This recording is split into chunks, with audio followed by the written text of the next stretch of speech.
अकेले जीना सीखो, अकेले रहना सीखो, मौन रहना सीखो, कम बोलना सीखो। ये सारी बातें हम जानते हैं और हमने कई बार सुना है महाज्ञानियों से, पर क्या हम कभी अपने जीवन में उतारते हैं? हम अगर परेशानी में पड़ते हैं तो किसी और के साथ साझा करते हैं, ये समझते हुए कि वो हमारी मदद करेगा। पर इस दुनिया में कोई किसी की मदद नहीं करता। भले ही वो बाहर से मदद दिखाए, पर अंदर ही अंदर उसे खुशी होती है कि आप परेशानी में हो। कोई आपकी तरक्की से खुश नहीं होगा, पर आपकी परेशानी में खुश होगा और उसे सुखचैन की प्राप्ति होगी। अगर सच यही है तो हमें लोगों की क्यों सुननी है? हम अपना रास्ता खुद निकाल सकते हैं। आज मैं इस वीडियो में एक ऐसी कहानी बताऊंगी। इस कहानी के माध्यम से आपको पता चलेगा कि हमें लोगों की क्यों नहीं सुननी चाहिए। लोग हमें कैसे बर्बाद करने की साजिश रचते रहते हैं। बहुत समय पहले की बात है। एक नगर में एक साधु रहता था। उस साधु ने नगर के बाहर एक नदी के किनारे एक आश्रम बना रखा था। उस आश्रम में बहुत सारे शिष्य रहते थे। वो शिष्य उस साधु की खूब सारी सेवा करते थे। उस नगर के सभी लोग उस साधु को बहुत मानते थे, उसकी भक्ति करते थे। लेकिन असलियत में वो साधु बहुत ढोंगी था। वो बस साधु होने का नाटक करता रहता था। उसका मकसद बस इतना सा था, वो साधु का भेष साधारण करके बड़े बड़े धनी व्यापारियों को ठग सके। वो साधु बहुत ही चतुराई के साथ लोगों को मूर्ख बना देता था। वो लोगों के सामने दिखावा करता और लोगों को इस बात की भनक तक नहीं थी कि साधु के रूप में वो बहुत बड़ा ठग है। सब लोग उसे बड़ा सिद्ध साधु समझते थे और उनकी सालों से भक्ति करते आ रहे थे। यहाँ तक कि उस आश्रम के शिष्यों को भी उसकी असलियत का पता नहीं था। लेकिन कुछ शिष्य थे जो साधु के असली चेहरा को पहचानते थे। वो जानते थे कि साधु जैसा दिखावा करता है वैसा है नहीं। जब नगर के लोग उससे मिलने आते, दर्शन करने आते, तो साधु उन्हें दूर से ही उन्हें आशीर्वाद दे देता। कुछ लोग उनसे कुछ पूछते तो वो कुछ नहीं बोलता था। उसने अपने शिष्यों के माध्यम से सभी नगर वासियों को बता दिया था कि उन्होंने मौन व्रत धारण कर रखा है और वो अपना मौन व्रत तभी तोड़ेगा जब धरती पर पूरी तरह से पाप का विनाश हो जाएगा। फिर नगर वाले उनके दर्शन करके लौट जाते, उनसे कुछ नहीं पूछते थे। दरअसल नगर वाले अपनी कुछ समस्या लेकर आते थे, तो साधु सोचता था कि इसकी समस्या का हल कैसे करूंगा, क्योंकि साधु को कुछ ज्ञान तो था नहीं। उसने कभी सिद्धि प्राप्त नहीं करी थी। वो लोगों को मदद कैसे करता है? इसीलिए उसे साधु ने मौन व्रत का नाटक कर लिया ताकि लोग उससे पूछे तो वो लोगों को बताने से बच जाए। जब लोग उस साधु को दान दक्षिणा देते तो साधु उन धन को छूता तक नहीं था। उनके शिष्य ही उस धन को नगरवासियों से लेते थे। वो नगरवासियों से कहते थे कि गुरुदेव धन को छूते भी नहीं है। वो इस संसार के मोह माया से ऊपर उठ चुके हैं। उनका इस सांसारिक वस्तुओं से कुछ लेना देना नहीं है। वो तो बस भगवान के भक्ति में लीन रहते हैं। फिर एक दिन नगर के एक धनी व्यापारी उनके आश्रम में आया और उन्हें प्रणाम किया और साधु से बोल, गुरुदेव आप मेरे घर पर भोजन करने जरूर आना। साधु ने अपनी गर्दन हाँ में दिला दी, क्योंकि साधु किसी से बोलता नहीं था।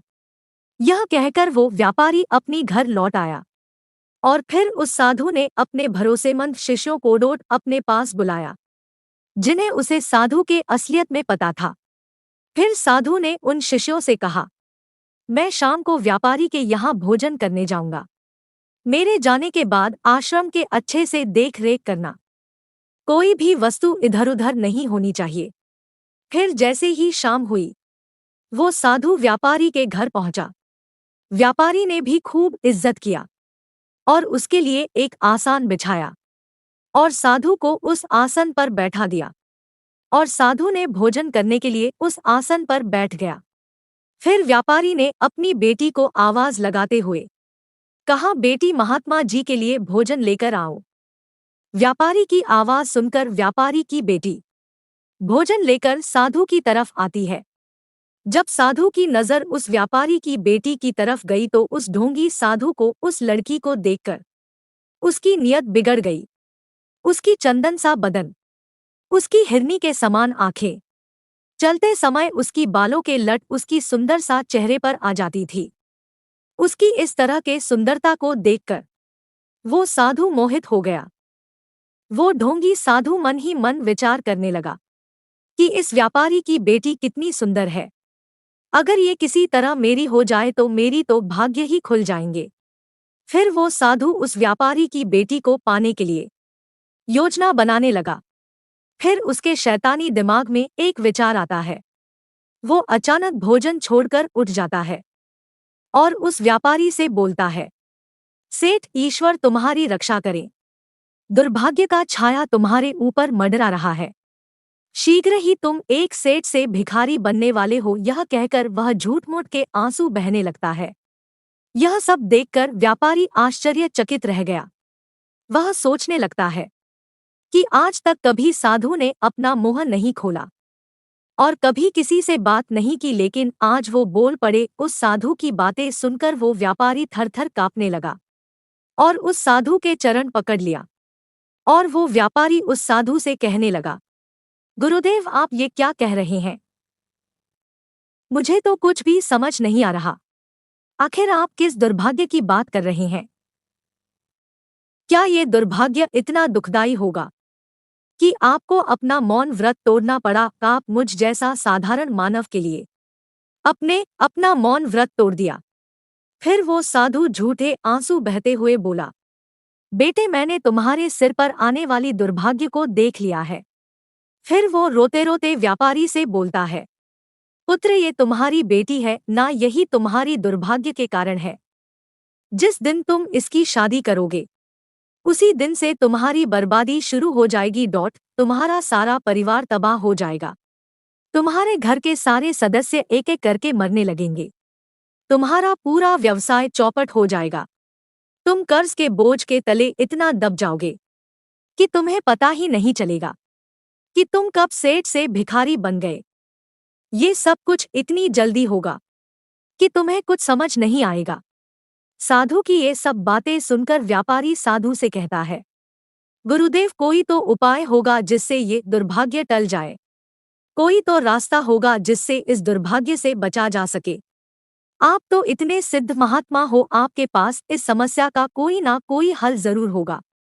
ये बातें सुनकर साधु मन ही मन बहुत प्रसन्न हो जाता है, क्योंकि वो साधु इसी के इंतजार में था कि कब ये व्यापारी मुझसे पूछेगा कि मैं क्या करूं जिससे मेरा दुर्भाग्य टल जाए। फिर वो साधु कुछ विचार करके नाटक करता है, अपनी आंखें बंद करता है और कुछ भुनभुनाने लगता है और फिर कुछ ही देर बाद अपनी आंखें खोलता है और बोलता है, तुम्हारी बेटी ही तुम्हारी दुर्भाग्य के कारण है। इसलिए तुम अपनी बेटी को एक बड़े से संदूक में बंद करके गंगा नदी में बहाना होगा और इस बात का ध्यान भी रखना होगा कि उस संदूक पर जलता हुआ चिराग रखना है। और हाँ, ये कम तुम्हें 24 घंटे के अंदर ही करना है। किसी भी प्रकार के भूल नहीं होनी चाहिए। याद रहे कि तुम्हें अपनी बेटी को त्यागना ही होगा, तभी तुम्हारा दुर्भाग्य टल सकता है। यह कहकर वो ढोंगी साधु बिना भोजन किए अपने आश्रम में लौट आया। वो ढोंगी साधु जानता था कि वो व्यापारी अंधभक्त है। वो मुझ पर अंधा विश्वास करता है। उसे मेरा असलियत के बारे में कुछ पता नहीं है, इसलिए वो व्यापारी वैसा ही करेगा जैसा मैंने कहा है। उधर ढोंगी साधु के जाने के बाद व्यापारी को नींद नहीं आ रही थी। उसने भोजन भी नहीं किया। उसे तो बार बार उस साधु की बात याद आ रही थी जो साधु ने चेतावनी दी थी। उसे बार बार साधु की बात याद आ रही थी। वो बेचैन हो रहा था। उसे समझ ही नहीं आ रहा था कि वो क्या करे। एक तरफ उसका दुर्भाग्य और दूसरी तरफ उसकी जान से भी प्यारी उसकी बेटी। और वो व्यापारी अपनी बेटी से बहुत प्रेम करता था। वही उसका एकमात्र संतान थी। उसने उसके लिए बड़े बड़े सपने देखे थे। वो अपनी बेटी को अपने से दूर नहीं करना चाहता था और दूर देख भी नहीं सकता था। जब उस व्यापारी ने अपनी बेटी की आंखों में आंसू देखे तो उसका दिल दहल गया। अपनी बेटी की प्रति मोह उसे बार बार रोका, लेकिन फिर व्यापारी को अपनी धन की याद सताने लगा। उसने बड़ी मेहनत करके ये सब कुछ हासिल किया था। वो इतनी आसानी से ये सब कुछ गंवाना नहीं चाहता था। एक तरफ व्यापारी का मोह धन की तरफ खींच रहा था और वहीं दूसरी तरफ उसकी बेटी के प्रेम गंगा नदी में बहने से रोक रहा था। वो पूरी रात इन सब के बारे में सोचता रहा। फिर आखिरकार उस व्यापारी ने फैसला कर ही लिया कि उस साधु के आज्ञा के अनुसार ही काम करेगा। अगले दिन सुबह होते ही उसने एक बड़ा सा संदूक मंगवाया। जैसे ही उसके बेटी ने ये संदूक देखा तो उसके आंखों से आंसू रुके नहीं। वो अपने पिता के तरफ देखती रही। उसके पिता इस तरह से अपने से अलग ना करें, लेकिन पिता के खुशी के कारण उसने अपने पिता से कुछ नहीं बोला और व्यापारी ने भी अपने दिल पर पत्थर रखकर अपनी बेटी को बुलाया। फिर उस संदूक में बैठने को कहा। फिर उसकी बेटी उस संदूक में बैठ गई। व्यापारी ने संदूक बंद कर दिया और साधु के कहे अनुसार उस संदूक के ऊपर चिराग जलाकर रख दिया और फिर उस संदूक को गंगा नदी में बहा दिया। उधर वो ढोंगी साधु अपने आश्रम पहुंचकर अपने शिष्यों से कह रहा था कि गंगा नदी में एक बहता हुआ संदूक मिलेगा, उसके ऊपर चिराग भी जला होगा। तुम्हें उस संदूक पर नजर रखनी है। जैसे ही तुम्हारी उस संदूक पर नजर पड़े तो तुम उस संदूक को गंगा नदी से खींचकर मेरे कुटिया में ले आना। ध्यान रहे तुम्हें किसी भी तरह के भूल नहीं होनी चाहिए। शिष्य गुरु की बात सुनकर गंगा नदी के पास पहुंच गए। गुरु के आज्ञा अनुसार उस संदूक के आने का प्रतीक्षा करने लगे। वो सभी निगाह गड़ाए उस नदी के तरफ देख रहे थे। तभी एक राजकुमार उस नदी के तरफ से गुजर रहा था। वो संदूक को देखकर वो सोचता है, ये संदूक कहाँ जा रहा है। वो नदी में जाकर संदूक को बाहर ले आता है और उस संदूक को खोलता है तो उसमें से एक सुंदर लड़की निकलती है। राजकुमार को देखकर व्यापारी की बेटी रोने लगती है। फिर वो राजकुमार उस लड़की से कहता है, तुम इस संदूक में क्या कर रही हो। राजकुमार की बात सुनकर वो व्यापारी की बेटी रोने लगती है और राजकुमार को वो सारी बातें बता देती है कि एक साधु उसके घर पर भोजन करने आया था। उसने मुझे देखकर मेरे पिता से कहा, ये तुम्हारी दुर्भाग्य का कारण है। अगर मेरे पिता मुझे त्याग देंगे तो उनका दुर्भाग्य टल जाएगा। इसलिए मेरे पिता ने मुझे इस संदूक में बंद करके गंगा नदी में छोड़ दिया। व्यापारी की बेटी की बातें सुनकर राजकुमार को बड़ा आश्चर्य हुआ कि कोई पिता अपने बेटी के साथ भला ऐसा कैसे कर सकता है। फिर उस राजकुमार ने निर्णय किया कि इस लड़की को अपनी जीवन साथी बनाऊंगा। फिर उस लड़की को एक मंदिर में ले आया और वही शादी कर ली। फिर राजकुमार को साधु की नियत पर संदेश हुआ कि आखिर साधु ने ऐसा क्यों कहा। फिर राजकुमार ने साधु का पता लगाने का निश्चय किया। वो सोच विचार करने लगा। तभी उसके मन में एक विचार आया। उसने अपने सेवकों से कहा, तुम लोग जंगल में जाओ और एक गोरिल्ला पकड़कर यहाँ लाओ। फिर राजकुमार की बात सुनकर सेवक तुरंत जंगल में गए और वहां से गोरिल्ला पकड़कर लाए। फिर राजकुमार और उनके सेवक जबरदस्ती उस गोरिल्ला को संदूक में बंद कर दिया और फिर उस संदूक पर एक ताला लगा दिया और फिर उस संदूक पर एक जलता हुआ चिराग रखकर गंगा नदी में बहा दिया। उधर उस ढोंगी साधु के शिष्य बड़ी बेताबी से उस संदूक का इंतजार कर रहे थे। जैसे ही उन्होंने उस संदूक को दिखा, उन्होंने तुरंत उस नदी में कूद गए और उस संदूक को खींचकर किनारे पर लाए और उन्होंने उस संदूक को उठाया और गुरुदेव की कुटिया में पहुंचा दिया। जब साधु ने उस संदूक को देखा तो बड़ी खुश हुआ, खुशी के मारे उछलने लगा। अब वो साधु बेसब्री से रात होने का इंतजार करने लगा कि कब रात हो और कब उस व्यापारी के बेटी के साथ अपनी कामवासना शांत करे। वो साधु मन ही मन बहुत खुश हो रहा था। जैसे ही रात हुई, साधु का खुशी का कोई ठिकाना नहीं रहा। तुरंत संदूक के पास गया, संदूक का ढक्कन खोल। जैसे ही उस ढोंगी साधु ने संदूक का ढक्कन को खोल, तभी उसमें से एक भयानक गोरिल्ला चीखता हुआ बाहर निकाल। इससे पहले साधु कुछ समझ पाता, उससे पहले ही गोरिल्ला ने उसे पीटना शुरू कर दिया। उस ढोंगी साधु को थप्पड़ मार मार कर गोरिल्ला ने उस साधु को लहूलुहान कर दिया। गोरिल्ला ने उस साधु को इतना मारा कि वहीं पर वह बेहोश हो गया। जब तक उस साधु के शिष्य उसे बचाने आते, तब तक गोरिल्ला ने उस साधु को डोट पीट पीट कर बुरी हालत कर दी थी। फिर साधु को छोड़कर गोरिल्ला पास के जंगल में भाग गया। फिर कुछ घंटे बाद उस साधु को होश आया, लेकिन तब भी उसकी हालत बहुत खराब थी। उसकी हालत इतनी खराब थी कि उसे कुछ बोला भी नहीं जा रहा था। उसका मुंह पूरी तरह से सूज गया था। उसके हाथ पैरों में से खून निकल रहे थे। उसके पूरे शरीर पर जख्म हो गए थे। फिर सुबह होने के बाद शिष्य अपने गुरुदेव के कुटिया में आए तो गुरुदेव की ऐसी हालत देखकर दंग रह गए। उन शिष्यों ने साधु से पूछा, गुरुदेव आपकी हालत कैसे हुई? इतनी सारी चोट कैसे लगी? तब साधु ने असलियत छुपाते हुए बोला, रात्रि में एक भयानक गोरिल्ला आश्रम में घुस आया, उसी ने मेरी हालत ऐसी की है। फिर साधु कहता है, मैंने कहा था तुम लोगों को आश्रम को अच्छे से देखभाल करना, देखो तुम्हारी वजह से क्या हुआ। साधु की बात सुनकर सभी शिष्य चुप हो जाते हैं और सोचने लगते हैं कि हम तो रात भर पहरेदारी करते रहते हैं, फिर गोरिल्ला आश्रम में कैसे घुस आया। फिर धीरे धीरे पूरे नगर में ये बात फैल गई कि साधु को एक गोरिल्ला ने घायल कर दिया है। नगर के सभी लोग उस साधु से मिलने आए, क्योंकि नगर के सभी लोग उस साधु का मान सम्मान करते थे, उनकी भक्ति करते थे।